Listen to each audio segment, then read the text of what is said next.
Hello. I'm back at uni now, so depending on how my workload goes, I may have to slow down the production of these devlogs. But I got more than enough done these past 2 weeks, and I'm proud to show it off. If this is your first time on the channel, Ponpai is a tactical strategy game where you befriend monsters and have them join your team. If you want to know more about the game, the introductory video will be linked in the description. I've updated several placeholder textures and battles. The most immediately obvious change is that the icons showing the range of an attack aren't MS Paint lightning bolts, but instead transparent screens. I was originally just going to use these red ones for everything, but then I realized that the sprites down here have red or blue boxes to show if the attack is fixed in place, so I added blue screens to mirror that. I'm also really proud of what I've done with the info boxes. I think the notepad aesthetic looks really nice.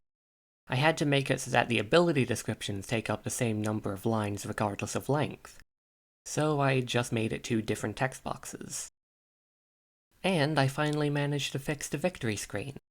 If you remember back to the first devlog, I was having trouble getting the EXP bars to update after battles, but only during fresh games. It worked perfectly fine after you save and load the game.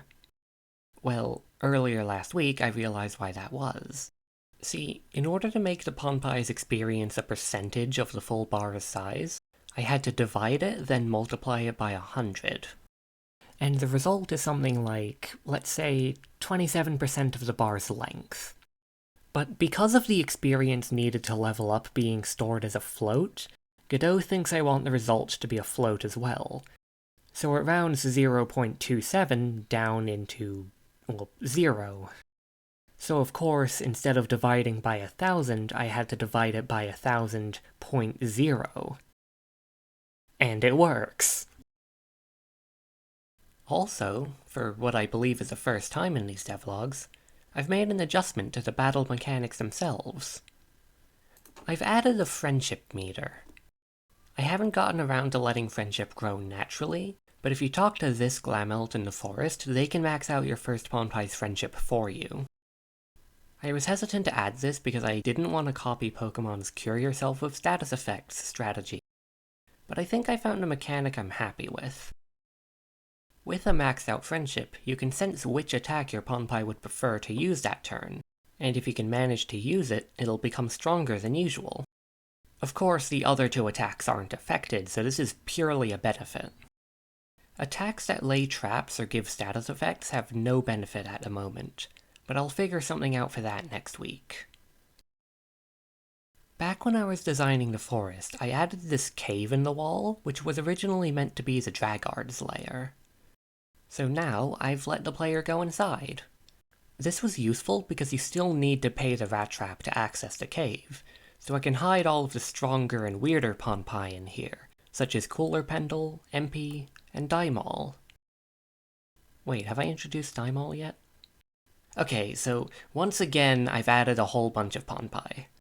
We have Polgrowth, an ancient flag-bearing thing, Jackarode, a living jack-o'-lantern, Daimal, the ultimate glass cannon, and 2 more that were a bit more interesting to add mechanically. The first of these 2 is Fraila. Their ability makes it so once they run out of HP, they can keep attacking when it's their turn. On one hand, it's basically free damage, but on the other hand, you can't choose which attack they do, nor can you move them in any way whatsoever. And one of their attacks is Falling Anvils, which hurts your team just as much as it hurts the opponent's. The final Ponpai I added is Psychic, who was just a last-minute addition because I got bored one night, and Psychic's ability and 2 of their attacks were already programmed into the game. The issue was their other attack, Listen Here, which causes an opponent to gain the following status effect. This means that the opposite team will control their next turn, for 1 turn only. This was surprisingly not that difficult to create. Player nodes and enemy nodes are already the same node, just with a changed variable. And I already had a line of code saying, if you're in the player's team and you're not dancing, let the player control you. So I just added an extra bit to say if you're not following, as well as if you are an enemy and you are following. That was all I needed to do. And that's everything I've done. As I said at the start, uni is coming back for me, so updates from here on out may become shorter or less frequent. If you want to try out the prototype for yourself, the link will be in the description.